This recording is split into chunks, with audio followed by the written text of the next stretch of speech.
Coucou, aujourd'hui je voudrais te parler d'un nouveau livre que j'ai beaucoup aimé, que vous avez été des milliers à me conseiller, et ce livre s'appelle Sorcière de Mona Chollet. Vous avez été énormément à me dire que c'est un livre de référence, qu'il fallait absolument que je le lise, que je ne pouvais pas passer à côté, et j'ai mis beaucoup de temps parce qu'en fait, je sais pas, comme tout le monde le lisait, ça me donnait pas envie, mais en même temps, je sentais bien par le titre et par le synopsis du livre que ça pouvait être que bien. Donc je me suis lancée. Alors il faut savoir que le livre s'appelle Sorcière, mais c'est pas un livre qui parle que de sorcières. Et j'ai vu d'ailleurs des commentaires sur Amazon de gens qui étaient hyper déçus parce qu'ils s'attendaient à l'histoire des sorcières dans tout le livre. C'est absolument pas ça. Ça représente une première partie du livre, mais le livre plus globalement parle de féminisme.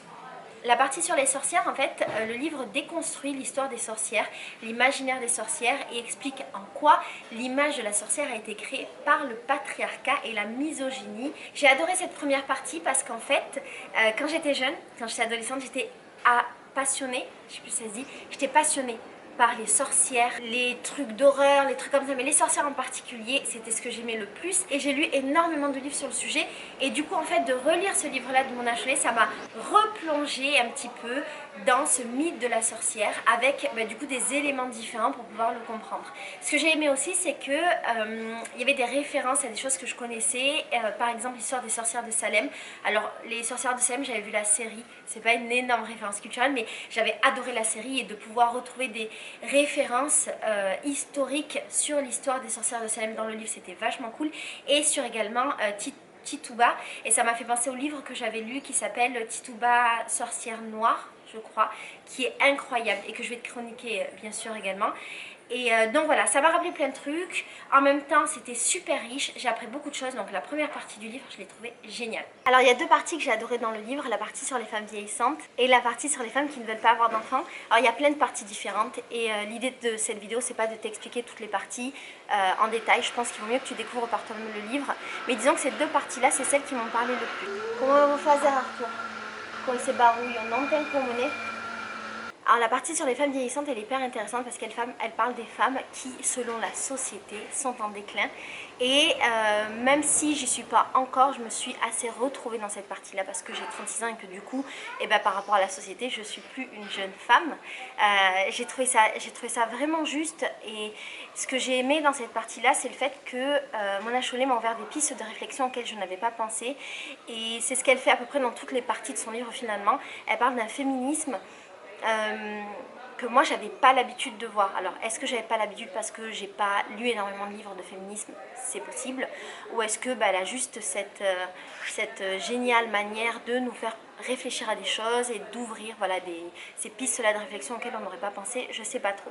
La deuxième partie était hyper intéressante aussi parce qu'elle parlait des femmes qui ne peuvent pas avoir d'enfants, enfin qui ne veulent pas avoir d'enfants, et elle m'intéressait aussi beaucoup parce que moi je ne peux pas avoir d'enfants, et maintenant je suis au stade où je ne veux pas avoir d'enfants, donc mon avis a changé sur la question.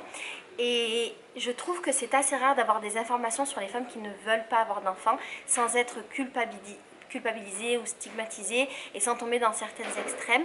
Et en fait elle apportait une vision qui était assez juste de la femme qui ne veut pas avoir d'enfants, mais surtout elle apportait cette vision dans le temps et de comment la société nous a transformés en femmes qui veulent des enfants, et comment c'est ancré en nous, et comment ce chemin a été fait pour que ce soit ancré en nous qu'on doit materner, on doit avoir des enfants.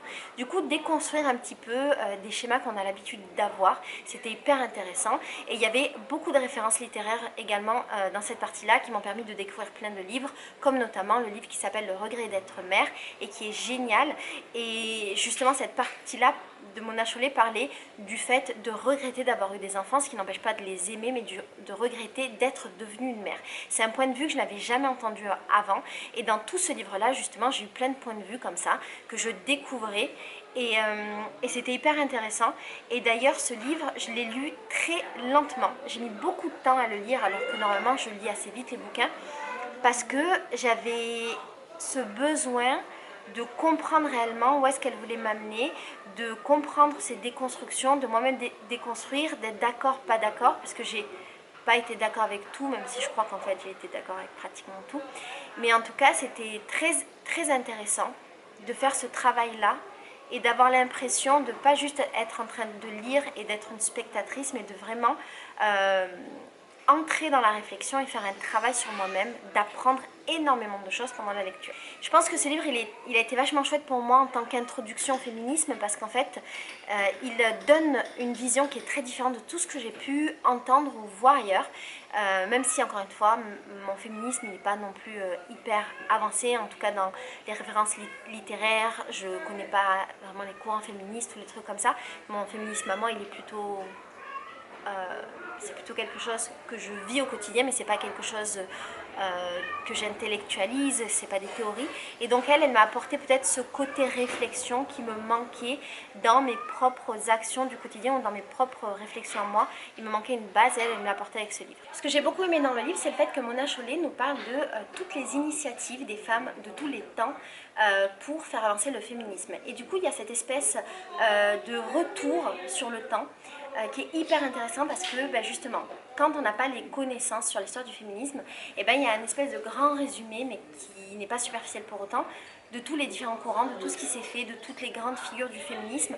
Et j'avais l'impression d'être voilà, dans genre le grand livre du féminisme et d'avoir toutes les bases pour pouvoir continuer mon expérimentation, mon exploration du monde du féminisme. Ce que j'ai aimé dans ce livre également, c'est qu'il m'a donné un sentiment de bienveillance, de sororité et il a un petit peu coupé avec l'image que j'avais des féministes énervées ou peut-être de l'image que j'ai du féminisme français où on a des femmes qui se battent pour des combats d'idées et du coup là j'avais en face de moi quelqu'un de doux mais quand même ferme et quand même arrêté dans ses idées et j'ai l'impression que c'est une femme qui se bat et donc voilà ce mélange de la femme qui se bat, de la douceur, la bienveillance, la sororité qui émanait du livre m'ont convaincue déjà que moi j'étais dans la bonne voie d'une part et puis m'ont donné envie d'accéder à d'autres livres parlant de féminisme. Ce livre m'a donné aussi un fort sentiment de puissance, d'appartenance et de fierté d'être une femme. Et j'avais même un sentiment d'appartenance vis-à-vis des sorcières. J'avais l'impression un peu de lire le livre d'une sororité à laquelle j'avais accès